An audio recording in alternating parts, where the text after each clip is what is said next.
Yeah, I don't know about you guys, but there's something I so do not trust about Rosie's face in this picture. Like, seriously. Hey guys, TBC is back here with the second episode of the Story for Stephen Rose Quartz edition. You can click right here to check out my previous video, which was about Amethyst. Okay, moving on.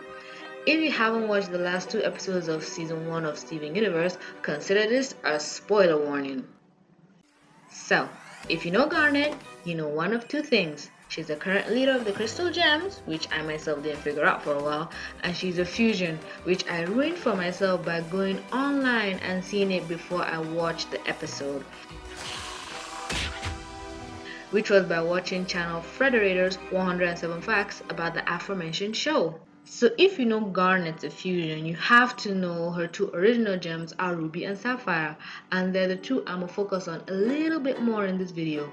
So the basis of this whole video is to theorize as to how Garnet, aka Ruby and Sapphire, joined the Crystal Gems. Let's start at the hypothetical beginning, where I assume Ruby and Sapphire were never fused. I believe that Ruby and Sapphire both had roles they separately played as gems on Homeworld. I think Sapphire was a higher ranking gem than Ruby, even if you argue that they were both just homeworld gem citizens. Even common folk have a hierarchy, and I think Ruby is a normal citizen or someone definitely lower than Sapphire, like maybe a mechanic. So being on the opposite sides of the physical and social spectrum, how in the world did these two ever had a chance of possibly meeting? Simple answer, Earth. When the homeworld gems invaded Earth, they obviously weren't alone. So if Ruby and Sapphire were part of the gems that invaded Earth, what were their respective roles? I feel like in ranking slash authority, Sapphire is closer to Rose and Ruby is closer to Pearl. If you're wondering why, here's my listings. First off, in Sapphire's case, Sapphire wears a gown like Rose. She has elbow-length glove, which I feel is only things that the Queen of England should wear. She has this floating thing that's similar to Rose's. She has a calm, level-headed demeanor similar to Rose, and she also sees into the future, which can be just as important as Rose's feeling tears. Whereas in Ruby's case, she has the same pants as Pearl, I guess. Well, you can argue that Ruby and Pearl are both extremely emotional. So let's say during the rebellion, Sapphire and Ruby both join Rose's side.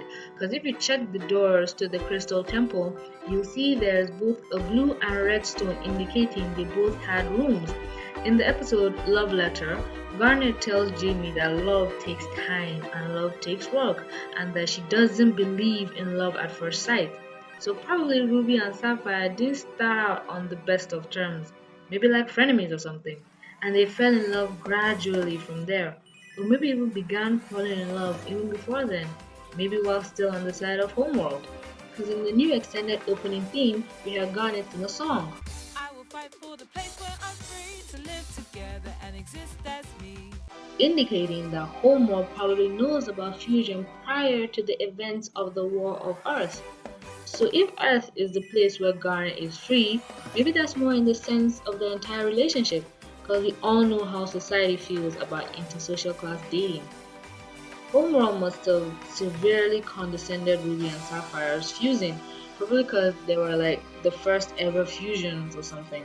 Rose must have accepted them for who they are and what they wanted to be. Ruby and Sapphire, still probably being a new couple, joined Rose's side so they can exist peacefully and grow romantically. They joined the side that they felt they could exist as themselves. They felt free with. They felt that, okay, this is my side and these are my people, and I should fight for this earth. I should fight for the place where I'm free. Also, on a side note, I just had this idea that probably Sapphire must have been the reason why the Crystal Gems won the war. Jasper says that she respected Rose's battle tactics. Maybe Sapphire's future vision greatly aided them winning the war. She saw into the future and told Rose the possible outcomes of what was going to happen and what might take place.